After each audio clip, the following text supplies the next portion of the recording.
Todd, what is the update on Ryan Nugent-Hopkins today? Looked good today, felt good today, very close to playing. Right now I'm penciling him into the lineup, but we'll see how he feels in the morning. I was talking to Juju Arcara. He's scored some nice goals with a nice shot this season.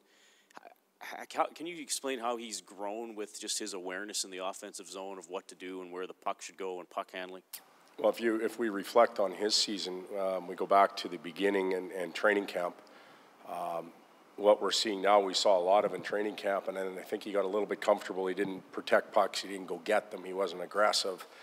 And it took a little time and some tough love to get him back to that. But since that time, he's been a consistent contributor on a nightly basis, offensively and defensively. He's become a good penalty killer, a good face-off guy, all-around player.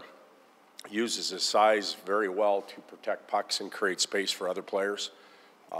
Can make tight turns and gets a shot off in traffic, and we're encouraging him to use that shot more and more.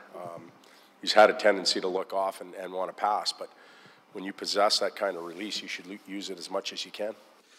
How tough do you think this has been for Andre Sekera? 22 games already and trying to get back to the formats last year. It's extremely tough. Anybody that's played sport, I would think, especially hockey, to have that type of injury and come back at the point in the season that he did, you're fighting an uphill battle, regardless of how hard you work, what type of conditioning you're in. The pop in your legs isn't the same. The sense of timing and the read and the react part, you have to catch up on. And it feels like you're going uphill all season. And it's been a tough go for him. He's had some really tough nights. He's had some good nights. We're trying to get him some confidence. That'll be a goal of ours from now till the end of the year, him and a number of players. But he can use a good summer ahead of him and come back feeling good. How much do you think is mental when you have such a serious injury?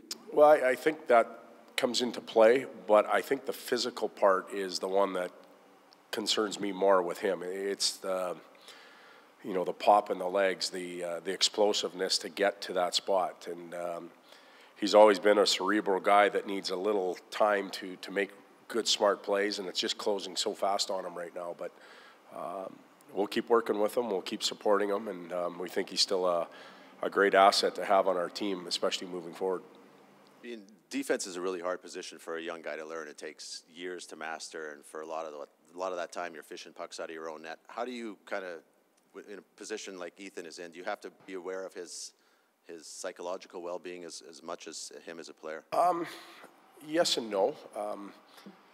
We're in a situation where we're playing games that we can afford to give him a little bit more without serious repercussions standing-wise. We gave that away early in the year. So that allows us to do that a little bit. Yet we don't want to put him in a situation where he doesn't have a chance at success. We want to push him to the limit. Ethan's viewed as an offensive player. We're going to give him as much freedom as we can in that area, and we're going to try and work with him defensively. And there's been a lot of very good junior offensive defensemen that have gone through and never been able to stay in the league because of their risk-reward factor. It may be a little too risky and not enough reward. And I don't see Ethan at this point being that guy. I think he takes enough responsibility and is attentive enough to his defensive game, but we'll work with him as well. Todd, Ethan said that Paul Coffey is helping with that psychological side. I just wonder if there's improvements you'd like to see him make in regards to on-ice tangibles? I'm sorry, on-ice tangibles with Ethan Bear and just the improvement. Well, yeah, Paul's been here for just the one day since Ethan's been up, and it's nice to have Ian Herbers and Jimmy Johnson, Paul Coffey. These guys have all played in the National Hockey League. They all played their first game. They all entered as rookies. They all have gone through it, and in different eras, different types of players. Some had more success than others. So I think that between the three of them, they understand what it feels like for Ethan right now. And it's nice to have that sounding board. Right now it's about confidence for him, and we want to maintain that as high as possible.